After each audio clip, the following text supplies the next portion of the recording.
We're going to have a serious fireside chat about water heaters.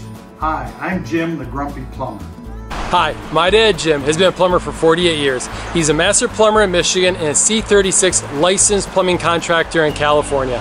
He has saved my wife and I thousands of dollars. But you just gotta watch out, he gets a little bit grumpy when he's giving advice, so don't piss him off.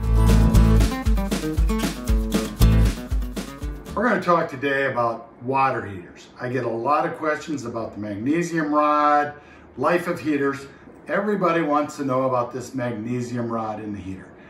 The magnesium rod was put in the heater that supposedly it's helped to protect the heater.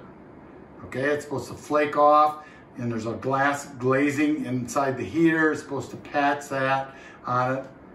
When people talk about draining their heaters and replacing the rod, it's like nowadays the life of a water heater is not very long. If it can make it through the warranty period, you're the luckiest person in the world. So why, first off, why do you want to sit and spend the money to drain a water heater? Go on with your life, do something, go golf and do something else. The magnesium rod, the thing it can cause is a flaking, and a lot of times people will look in the bathtub and see brown particles.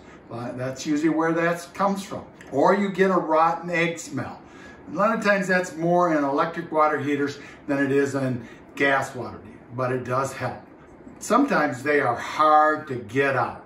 I mean, you really got to have some muscles. You got to have yourself a big wrench on there, or not even a wrench. It's a socket with a big breaker bar on the heater. So it can be a problem getting it out. Then you put a 3/4 inch plug in, or you could replace it. By the time you go out and spend your $35, $40 or whatever the plumber's going to charge you to do it, you know, that heater doesn't have that life in it nowadays. When people would call to service a water heater, I always ask them the age. I said, let me come and look first and see what's wrong, if it can be fixed. If it can't be, why take $300, $400 and put it into a heater that might only have another year's life, or that costs that much for a part? And you just don't want to do that nowadays. Years ago, I spent some time with a national sales manager of a major water heater company. And in the conversation, we talked about magnesium rods and the smell they can put off, okay? And he said, pull the magnesium rod, put a plug in. If you're worried about the warranty, set the rod aside.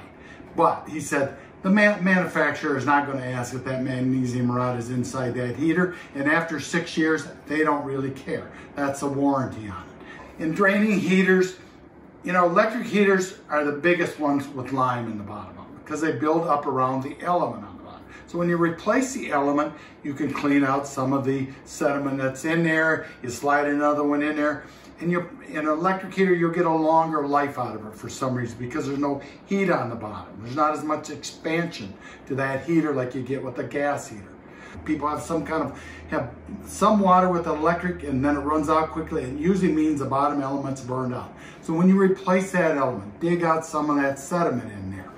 So then you put the new element back in. Gas water heaters tend to not have much gas buildup or percolating. It's a hard job to do. I think you'd rather be on the golf course. But folks, you know, well, I've installed a lot of water heaters. I've worked on a lot of water heaters. And people might think I didn't, but I did. I mean, and I hated them suckers. You only got about, the warranties are 6 years. Okay, that's it. After 6 years, they're really not worth putting any more money into it.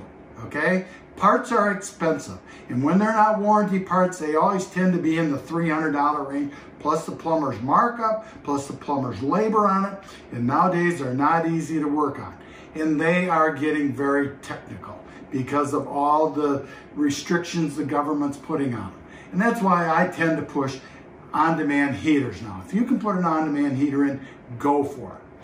So I hope that helped out. I'm sorry I'm a little grumpy today, but fireside chats do that to me. And if you don't like what I have to say, ask your lawyer.